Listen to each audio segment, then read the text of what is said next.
Alrighty, we're back again. Steve here from The Varied Life. Thanks for watching. Please consider subscribing to the channel because we do updates of retired in Korea. We also have videos of our journey from selling everything in the United States and retiring in Korea. I got some hobby stuff, got some fitness stuff. Those are all on their own playlists, so it's not so much of a mishmash. If you just want to hear the retired in Korea stuff, then just go to that playlist. If you like the painting and the miniatures and the 3D resin printing, go to the hobby project playlist and the other playlist. Anyway, today we're going to talk about being retired in Korea and the doctor strike that is ongoing, and it seems to have been a problem for quite some time. So we're going to go over some information, and the first thing we're going to take a look at is some news articles. Deaths due to doctor shortage fuel election anxiety in Korea. For those of you who don't know, the elections are coming up, and unfortunately it ends up that the doctor strike just so happened to pop up just before the election time, and the KMA, the Korean Medical Association, which is the doctors union, seems to be of the opposing party, the Democratic Party. Then the current administration, the People's Power, People Power Movement or whatever it's called. It's the more conservative. So we have conservatives versus the liberals, and the liberals don't like conservatives and vice versa. And so the liberals decided, hey, let's do a doctor's strike because the government wanted to open up 2,000 more medical slots for 2,000 more doctors. There's 52 million some odd people here in Korea, and unfortunately, the number of doctors is going down. And for the last 27 years, the government has wanted to increase the number of doctors, and they want to get more doctors in rural areas and smaller cities because everybody wants to go to Seoul. So a lot of the doctors, over half of them, I think, if I'm not mistaken, all work in Seoul. So everybody else that lives elsewhere, if you need specific and special treatment, you have to go to Seoul. So that means taking buses, trains, taxis, car rides, bikes, whatever it is, and sometimes travel many hours just to get to an appointment to get treated. And the conservative government wants to change that by making the 2,000 more doctors. In other words, they want to open up 2,000 more medical school slots that will result in 2,000 more doctors, and 80% of those will be assigned to rural and smaller towns. The KMA, the doctors union, says that we're overworked, we're not getting paid a lot, even though they're the highest paid profession in Korea. And if you haven't had a pay raise in a while, that's understandable because the cost of goods and services goes up. But the interesting thing is that the majority of these doctors work for for-profit hospitals. So they're not striking against the hospitals that they work at, which is kind of strange when you look at it. They're striking against the government wanting more people, which doesn't really make any sense. And they're saying we're so overworked, we're working 100 to 120 hours a week. We're seeing patients maybe 3 to 4 minutes a pop. We see over 100 patients a day. It has really got to the breaking point. And for the last 27 years, the KMA, the doctors union, has refused any increases of any doctors whatsoever. Mostly when they go on strike, which they've done numerous times in the past, the government folds and just kicks the can down the road. Well, this administration is not doing that. So, but it results in deaths, and Now it says March 2023, but it's actually a misprint. It's 2024. A 17-year-old girl fell from a building in Daegu, died after 3 hospitals that lacked doctors to treat her turned away her ambulance. She was more than the 3,750 patients who have died since 2017 after local hospitals refused to provide care.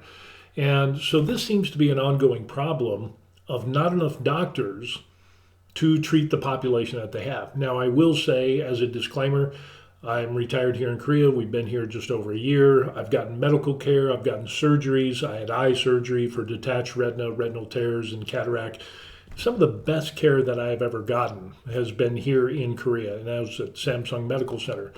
Excellent staff, doctors, the whole 9 yards, surgeon. I mean, I could not ask for better medical care. With that said, there's a ton of people that go to the hospital. It is like a crowded train station or bus station during rush hour. It is insane. And there's not enough doctors. I mean, it's just, when you look over time, it's overloaded. It's to the peak, and the doctors union says, hey, we can't have more doctors. They're so overworked, but they don't want more doctors. It doesn't make any sense, and especially for the last 27 years. A 6-week and counting nationwide strike of nearly 13,000 residents, and you'll get varying numbers from 10 to 13 to 12. It's over 10. Has made the problem worse. This guy, who was a cancer patient, lives on Jeju Island, which is on the southern tip of the peninsula, a little island. It's pretty nice. It's really beautiful down there. That he has to fly to Seoul National University Hospital for surgery last June. You're supposed to get checkup every 4 weeks. It sometimes takes several months to get an appointment. There's no doctor on the island who can treat esophageal cancer. So, yeah, his hometown of nearly 700,000 people, almost 1 million people, everything is concentrated in Seoul. The Korean Emergency Medical Association, which defends doctors working in emergency centers, warned that it could join the protest. Meanwhile, the health ministry said it is willing to discuss the concerns and so on and so forth. But Korea has one of the fewest doctor-to-patient ratios in the entire developed world. We've talked about this before. And has not increased the number of medical students in more than 2 decades. Actually, it's 27 years. And the rapidly aging population will make the shortage and exacerbate these problems even more. The current president, President Yoon Suk-yeol, has promised to address the crisis, and the doctors' union doesn't want any. They said that they say that if you add 2,000 more medical students, which results in 2,000 more doctors, that will ruin the medical system.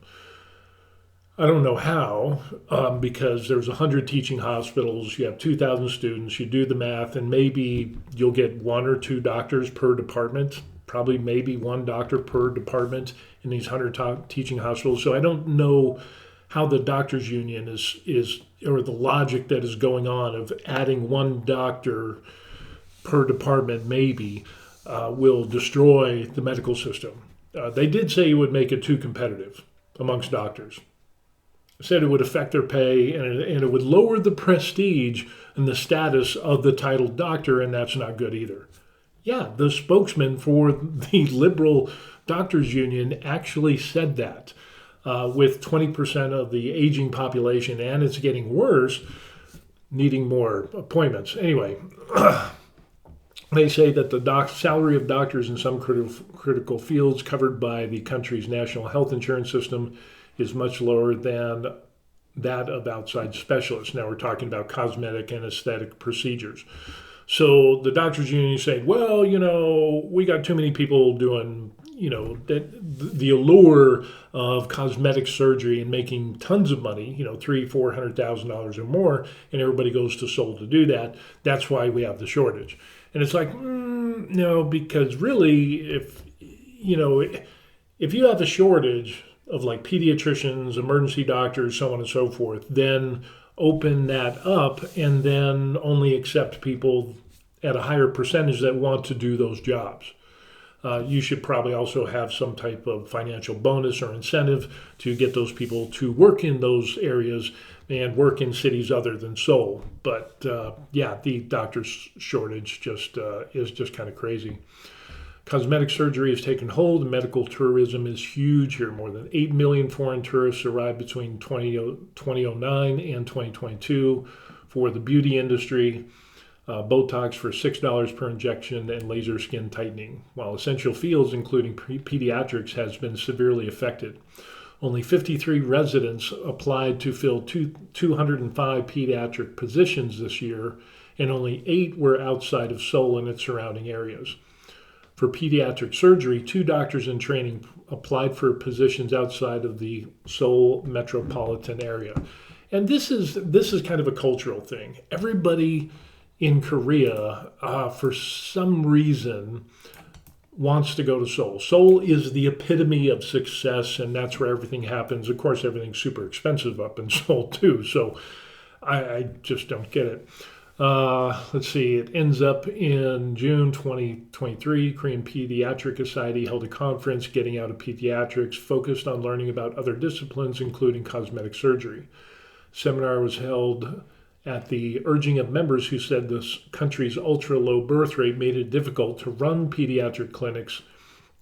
And that's another reason for the doctors union. They said, well, we don't need more doctors. Look at the birth rate. It's really low. So we don't need more doctors. Forgetting that they conveniently never talk about the 20% of the aging population that is continuing to get older and need more medical care. They don't even talk about that. And the media, the Korean media, never asks those questions, which I find odd. It ends up, nope, that's not what we want. What are we doing? No, I don't want that. This is what I want. More than half of Korea's 114,000 doctors and dentists worked in Seoul or Gyeonggi province in 2022. Recruiting doctors outside the capital is difficult. He didn't find anyone to run the dialysis division for 2 years. Another public hospital offered $1 million for a cardiologist. He said salaried doctors in private clinics can make $300,000 a year, while those who work for themselves earn even more. Cho offers $200,000 a year for doctors at his public hospital in Incheon, but said few end up turning up for that position. So it's kind of a rock and a hard place. You know, can you really be against somebody who says that, you know, well, I'm going for a position that pays more? Well, you got to think about what it takes to become a doctor. You got to do, especially here in Korea, you got to have good high school scores. You got to have good middle school, good high school scores. You need to pass the test. You need to do your pre-med. You need to get accepted into medical school, which is highly competitive. And then you got to go through medical school. And then you got to go through your residency of 2, 3, 4, 5 years. If it's a specialty thing, then it's even longer.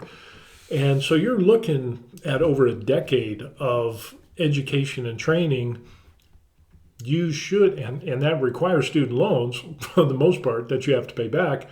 Wouldn't it be wise to go for those higher paid positions? Absolutely so. So there's, again, it's kind of a rock and a hard place, but there needs to be some type of financial incentive. But since the majority of these doctors work for for-profit hospitals, how come the doctors aren't striking against the hospitals that they work for who pay them? Yeah, it doesn't make sense. It's totally out of the loop. But they're striking against the government because of the unfair injustice of adding 2,000 more doctors. And we're really going to get into some good information. Even in Seoul, medical care can be scarce given the shortage of doctors. Talked about this guy who had to go visit St. Mary's, which is one of the top 5 hospitals in an exclusive neighborhood of the city, every 3 months.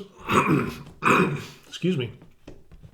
Says, I don't really understand why I have to visit this big hospital every 3 months because I only talk to my doctor for 3 minutes. Been there, done that. I thought Korea's health insurance system with private doctors and national doctors was the best in the world, but it's now becoming the worst. And again, before the strike, Korea had the lowest doctor-to-patient ratio in the developed world. Now, with the strike, we're talking at third world country level status doctor-patient ratios, which just blows my mind. A stronger medical workforce is essential for the country's public health, according to Korea Disease Control and Prevention, which has only 20 doctors out of 500 employees. We hope only 2 doctors will join us this year. He says they can do something meaningful to the public, even if it doesn't help them make a big impact in revenue. Amid the national debate, wait times for care has worsened since the doctor's strike. The president says he won't back down, calling for a minimal requirement to fix the underlying problems. Nearly 4 in 5 Koreans support expansion, show the polls in a recent survey. A nurse died in 2022 at one of the best hospitals in Korea because there was no doctor to treat her. So the interesting thing is that this has gone on for quite some time. And like I said, the Korean Doctors Union does not want any increase in doctors for the last 27 years. And there's actually been some times in the past where they actually want to reduce the number of doctors, which doesn't really make sense. And again, there's a difference between the cosmetic surgery and the Botox and the butt injections and the breast lifts and all the cosmetic surgery versus hospitals that treat cancer patients, surgeries, and emergency medicine, pediatrics, so on and so forth, all the different specialties. If you want to be a cosmetic surgeon, then go do that. But along with that, if you're going to be a doctor in some of these other areas, I don't understand why you're going on strike, because the government wants to give you more doctors and alleviate the overburden that you're experiencing by working 100, 120 hours a week, only working, 6 days a week and getting 1 day off, seeing 100 plus patients a day, and it's exhausting. A lot can happen if you see that many patients. A lot can be missed by seeing that many patients. A lot can be missed because you only spend 2 or 3 minutes at a time with a patient. In the United States, our daughter is a doctor, and she's taught that, you have a certain time frame, but it's a hell of a lot more than what the doctors get here, because of such the mass amount of patients that doctors see here in Korea. The other thing we're going to take a look at is Yoon, the president of South Korea, accuses doctors of running a cartel as the strike drags on, and he's not going to back down. In an address to the nation on Monday, he planned that the addition of 2,000 more medical school places was the minimum needed. And again, the number of 2,000 is not a random number we came up with. We have thoroughly reviewed relevant statistics and research and reviews present and future medical situations, saying the government's reforms aim to create a medical environment where all people can receive treatment with peace of mind. Yoon said doctors opposed to the plan should stop making threats and present a unified blueprint with clear scientific reasoning. And this right here is exactly what I have been talking about. The doctors' union has not provided any workable solutions. It has been nothing but rhetoric. And whether it is in English translated Korean news sources or the Korean news sources, the TV news that my wife and I watch and she translates, the doctors' union provides zero solutions. All you hear them say is, we don't need more doctors. We're being overworked. We're not being paid enough. Well, if you're not being paid enough, then go to the for-profit hospital and discuss that with the for-profit hospital who is paying you. They complain about being overworked, but they offer no solutions. But they definitely say unequivocally that they will not bend a knee or negotiate, because they do not want even one more doctor, let alone 2,000, which doesn't really bode well with an aging population. I've looked at other countries, the United States, some overseas, and as a population gets older, you have more medical appointments. It's just a fact of life. I'm going to be 58 this year, and there's 5 medications that I got to take. There's things that are breaking down. I had my eye surgery, cataracts, retinal tears, the whole 9 yards, detachment surgery. And you get old, you break down. And so it requires more appointments. And Yoon goes on, he says, if a more valid and reasonable plan is brought forward, we can discuss as much as they want, which is absolutely true. That is a reasonable assumption. It's a reasonable thing to say that. But the doctors' union, in my opinion, from what we have seen over these last number of weeks, they don't offer any other solutions. It's just, we don't want more doctors. Yes, we're being overworked. Yes, we're seeing over 100 patients a day. And yes, you got people that are working 36-hour shifts, as doctors. And we're in the United States, it's 24 hours you work a shift, Seeing 100 patients a day, that's insane. But they don't say how they can alleviate that. They say if you add 2,000 more doctors, it's going to destroy the medical system as we know it. And it will result in less quality care for patients. which I sit back and I'm like, how is this possible? I don't understand how this is a thing. Doctors now that are on strike do pre-med, they do medical school, they go through residency, they take their board certifications, they become a doctor, and the standards are all the same. But if you add 2,000 more medical students, which equates to like maybe one or two, maybe one doctor in each department of a hospital, that's going to destroy the medical system, but they will still go through pre-med, medical schools, residency, board certifications. None of the standards are changing. No one's talking about that. So I'm not sure how that would end up being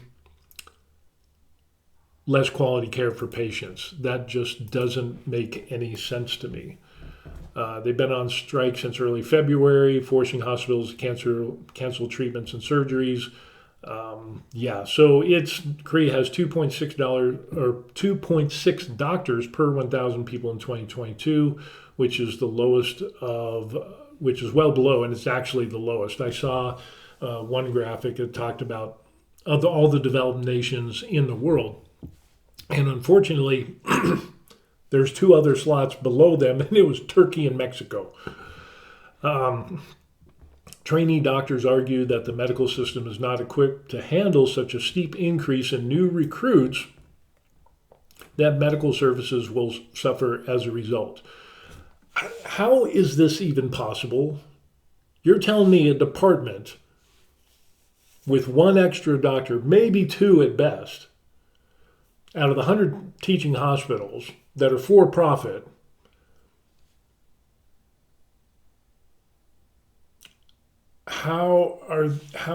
that's a steep increase?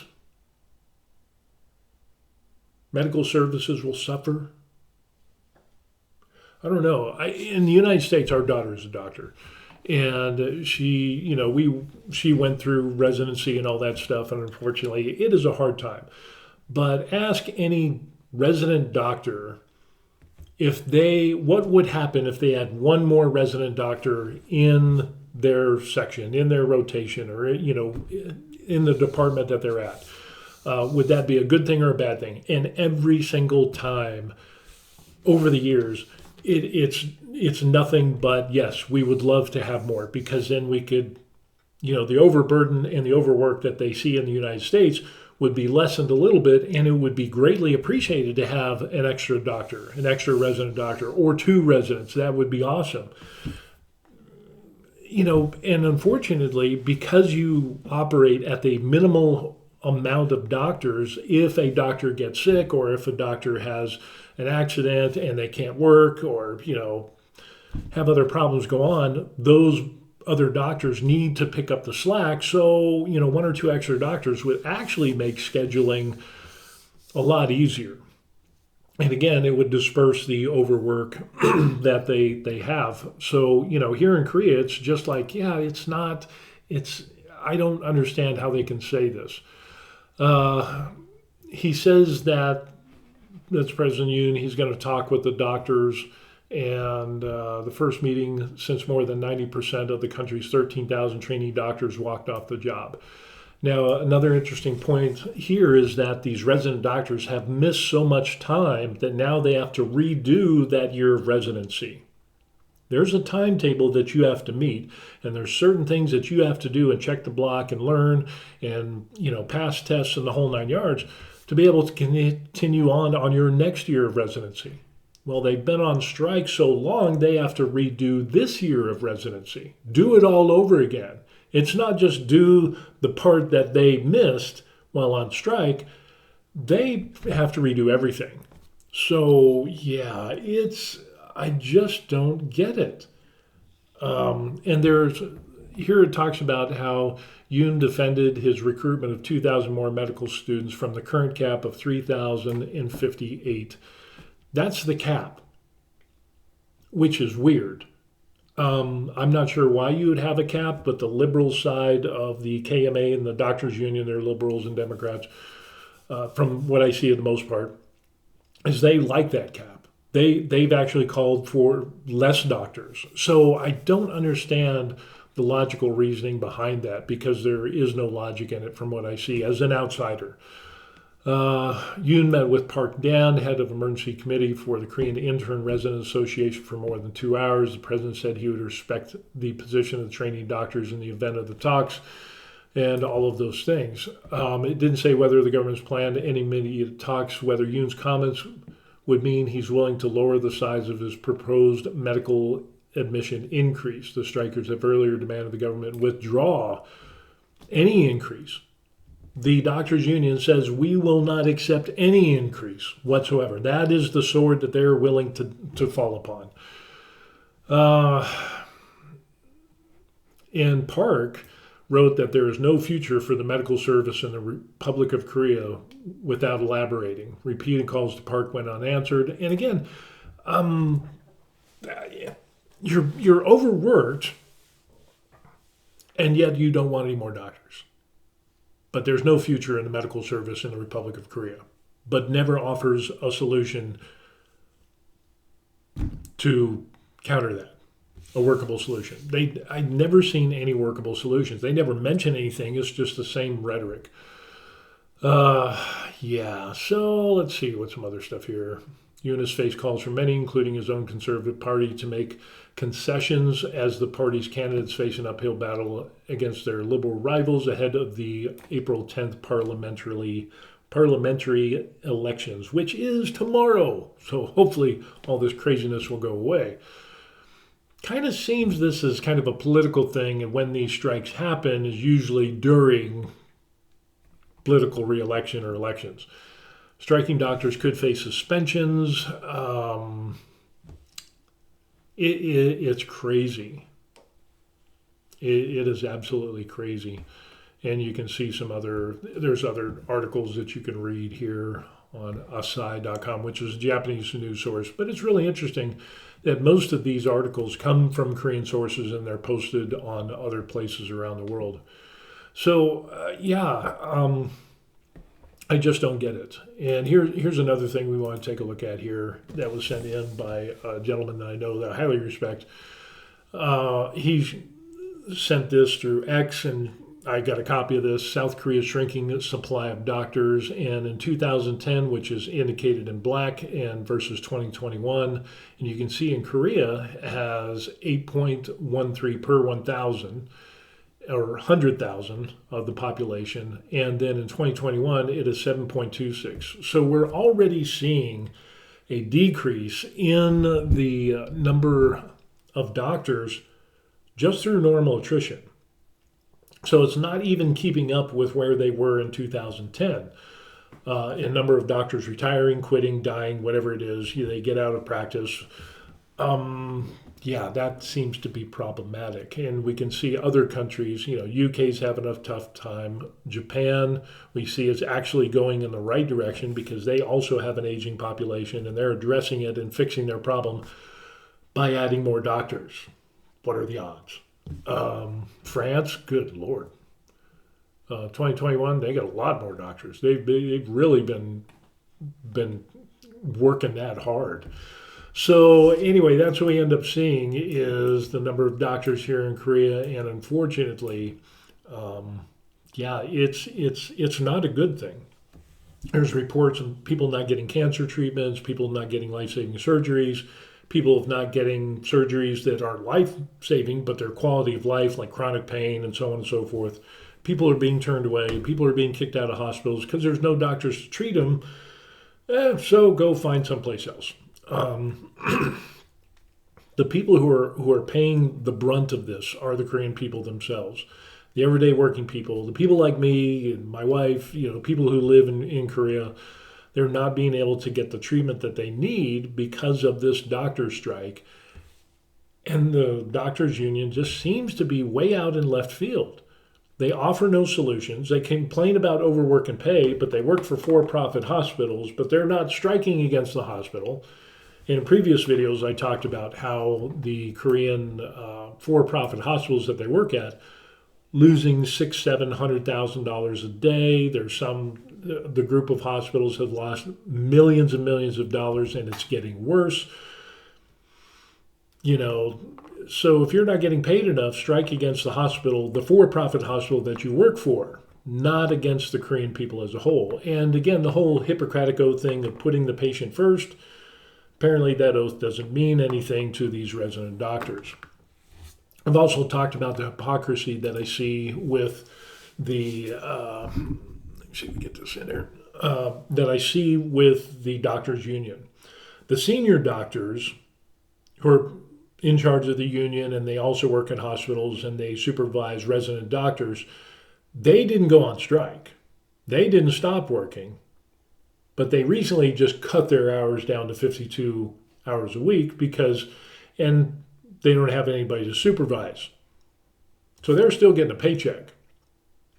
But the resident doctors, somehow the doctors union has convinced 10,000 resident doctors to quit. And if they end up getting fired or their licenses suspended, is the doctors union going to pay for these resident doctors who ended up quitting or leaving and pay their student loans?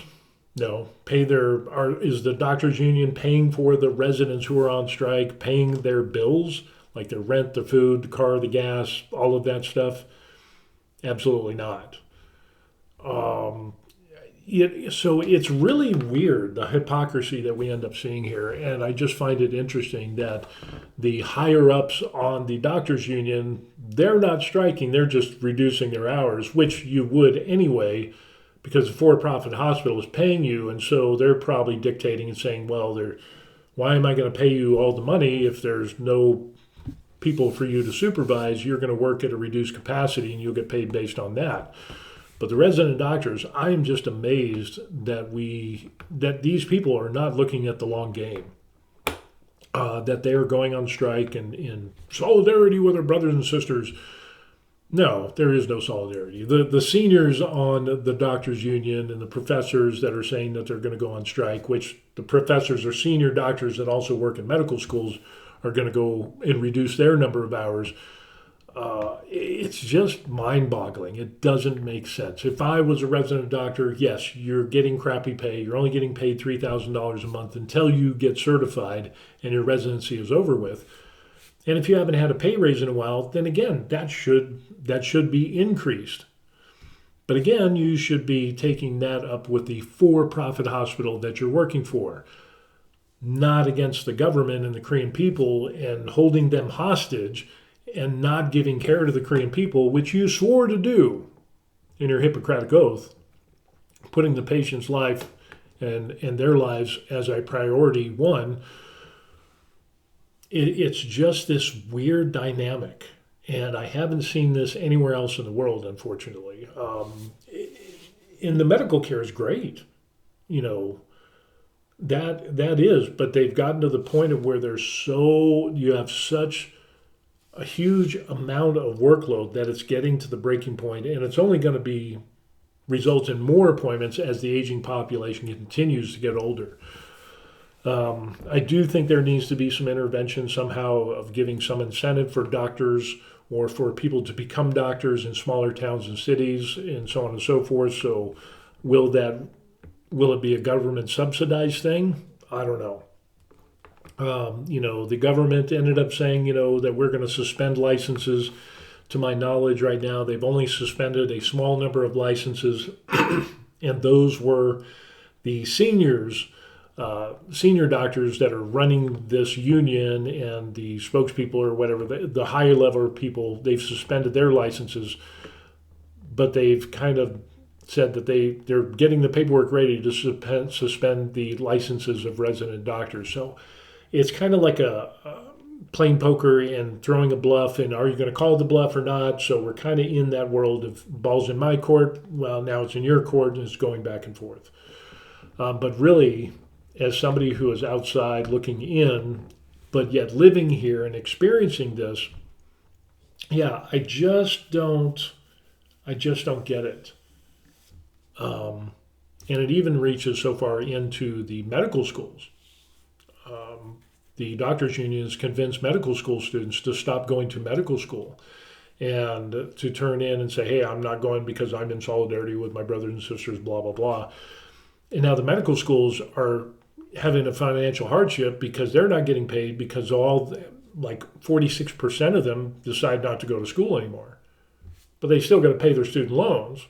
And then there's the aspect of the mandatory military service in Korea. And if you quit going to medical school, well, it's time for you to go in the army. And it's not doctor army stuff. It's like infantry, regular army stuff, military service. If you're a resident or if you're a medical school student, then you will continue on and then you'll do your medical service in the military for your military service. So in other words, if you're a doctor or that, from my understanding, what I found out so far, is you will not go into the infantry as being a medical school student. As a doctor, you will not go into the infantry. You will go to a military hospital and you do your military service. So there's no discontinuation of your craft and learning and education and treatment of patients. But now as it is, if you quit going to medical school, no, you're not going to get that benefit of working towards being a doctor. Now you're not going to school. Hey, it's time to go in the army. And it probably will not be as enjoyable as you would be as if you kept going to school. And again, the whole idea of foregoing your student loans and not paying those things and going on strike for the medical school students or the resident doctors just doesn't make any sense for the long game for your personal well-being or the well-being of the patients that you swore to put their priorities in lives first.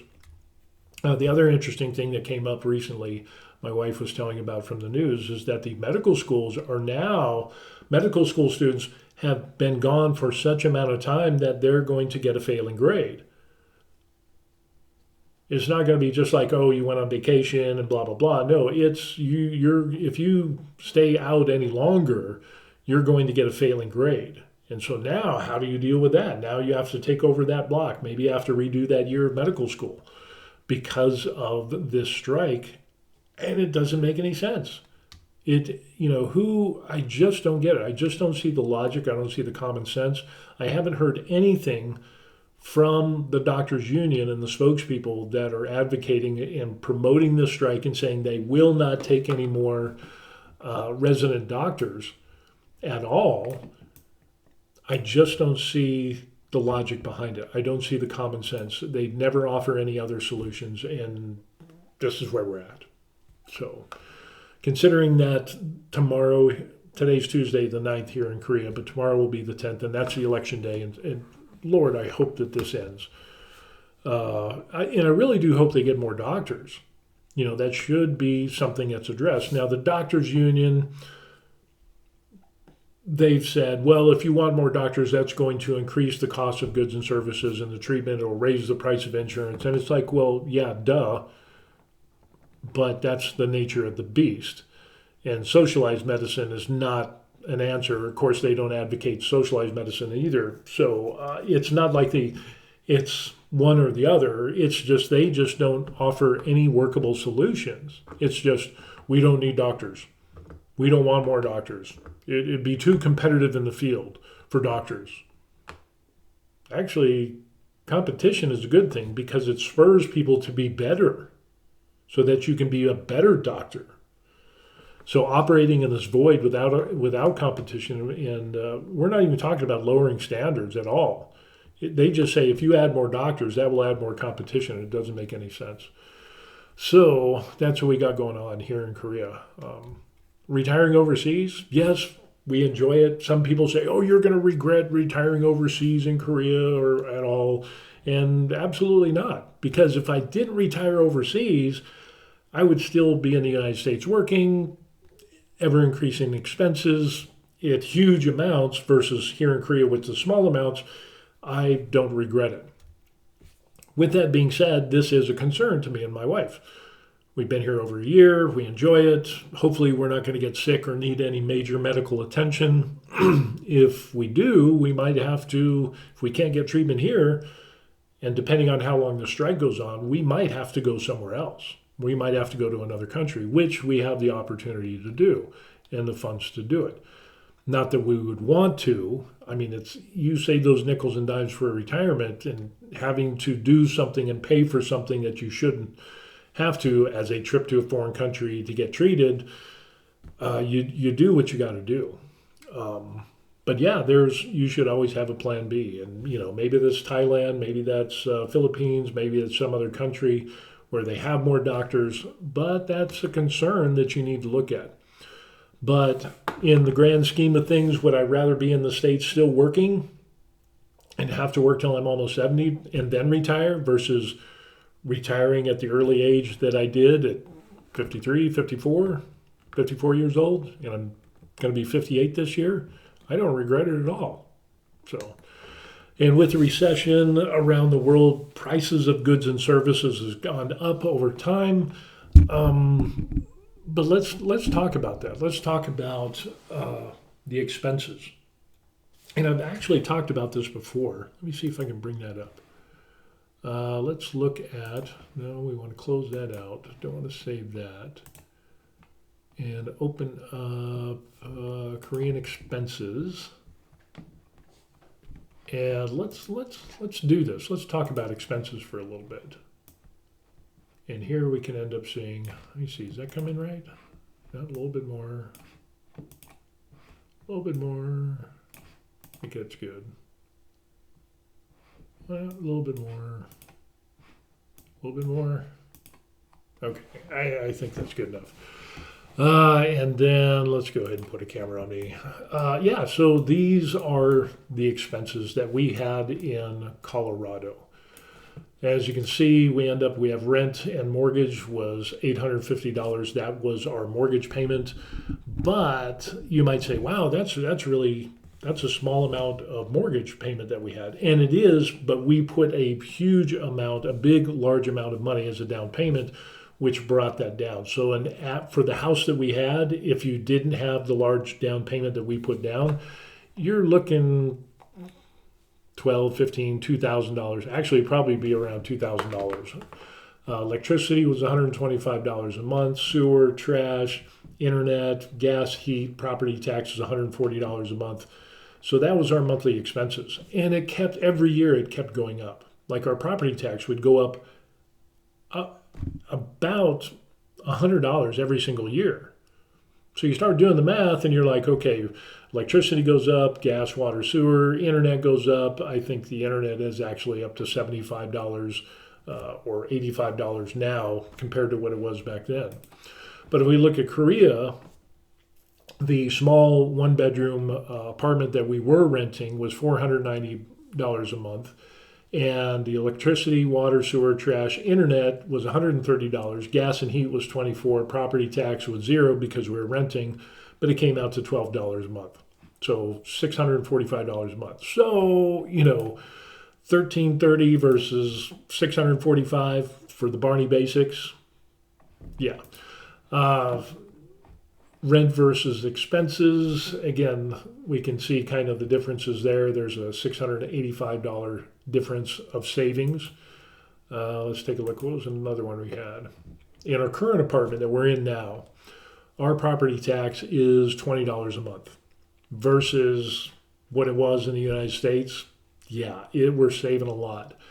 Our apartment fee of $175 a month includes electricity, water, sewage, and trash.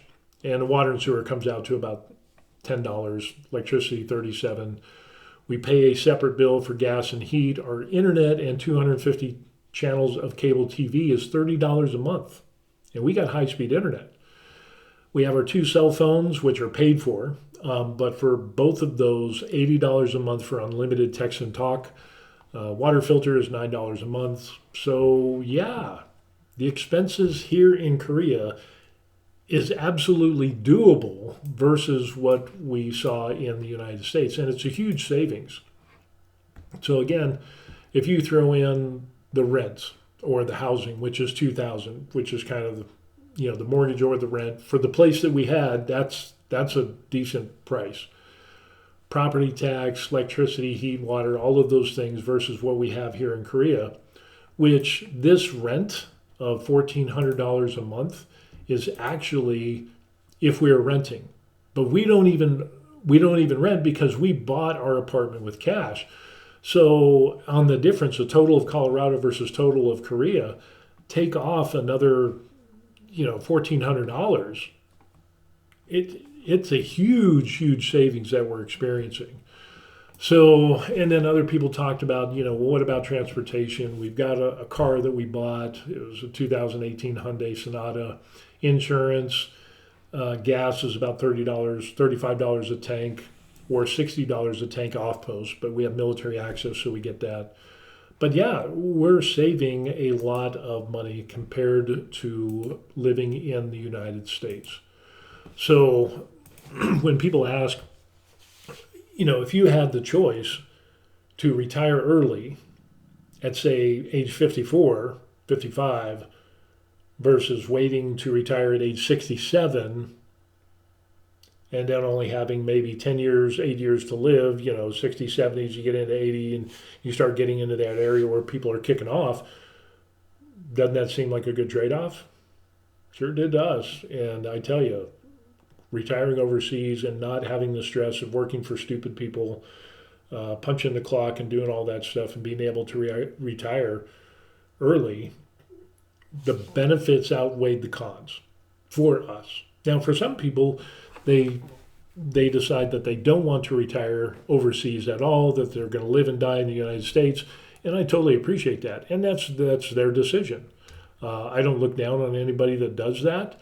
I'm just sharing our experience of why we did, and maybe that will help people understand that instead of trying to work to death in the United States, maybe you could retire early overseas, and maybe that's an option to look into. And you can make an informed decision. Whichever decision you make, that's a decision that you made or will make, and I respect that. I don't look down on somebody who stays in the United States. I don't look up towards people who retired overseas. They each made a decision for their lives, and it is what it is. Congrats. You made that decision, and you're living by it. And you can't ask anything more than that. So, but yeah, retiring overseas also brings about some problems, as with this doctor strike. Other than that, the immigration has been great. We haven't had any problems there. We have our apartment, we have our car, we have settled in, we're close to a military base, so we have that mix of living in Korea and also kind of living in the United States because we have the local United States military base close by. So we get our mix, and so we don't really belong on one side or the other. It's just kind of this mix of Korea and America at the same time, which works well for us. Like I said, we're considering on purchasing another apartment because this is a 4-bedroom, 2-bath, and it's just the wife and I. So we're looking at buying another apartment, a 3-2, which is much smaller. We'll live there, we'll rent this place out, and we're in an area where the rent is really high. And there's a big demand for rentals amongst contractors, military personnel, their families, so on and so forth. And we're in how should I put this, in a nicer apartment building than a lot of others locally. So we're in a really good space. So even if rent prices drop down 25, 30, 40%, our apartment is paid off. So we would still experience profit in renting it out. Granted, we wouldn't be making as much as we would want, but we would still be making a profit. And again, that would be an additional income stream for us. So yeah, it's been a good thing for us, and that's kind of our plan. Of course, plans change and so on and so forth, and maybe it'll get to a place of where, worst case scenario, we leave and we go to some other country to retire, and we rent this place out, and that becomes an income stream that will, let's say, we make about $1,400 a month off of this, which, what would that end up being? I'm just kind of curious. Say $1,500 a month times 12, that's 18. Actually, from what I've seen, it's about 30,000 divided by 12. So it'd be about $2,500 a month that we would make. But you have some expenses, you have management fees, and so on and so forth. So about, let's just knock it down to $2,000, because you always want to have an emergency fund for a rental property. I would $2,000 a month will definitely set you up really well in some other countries around the world that are favorable to overseas retirees. There's people that are living on $1,000 a month, $1,500 a month quite comfortably. So $2,000 a month, and that's not even including my pension and other monies that we have. We could do really well if we had to rent this place out and move to another country, worst case scenario. So yeah, it took a long time to get where we're at. It took a lifetime of us doing it, and unfortunately, we could have done better. We could have started, saving for retirement and did a lot more. And so if you're young and new, get a Roth IRA, start investing, putting money aside. You won't regret it. It is what it is. But with that said, retired in Korea, we don't regret it at all. We don't regret retiring overseas. The doctor strike here in Korea doesn't make any sense from the Korean Doctors Union. It's just kind of this weird dynamic thing that they got going on that hopefully after the elections, this will all go away, which is in the past of what we see going on with the past strikes are usually kind of around the same time frame. So hopefully we'll see some result of this and this will all go away. If you have any questions, concerns, thoughts on what's going on here in Korea, or if you have questions and your spouse is a Korean citizen or has Korean ancestry, just know that there are some visa options that you can get a long-term visa for you and your spouse to live in Korea. F4 and F1 visas, look into it. My wife was raised in Korea. She became an American citizen. Then we were looking for places to retire. And then we found out Korea actually had the F1 and F4 visa that would allow us to stay in Korea.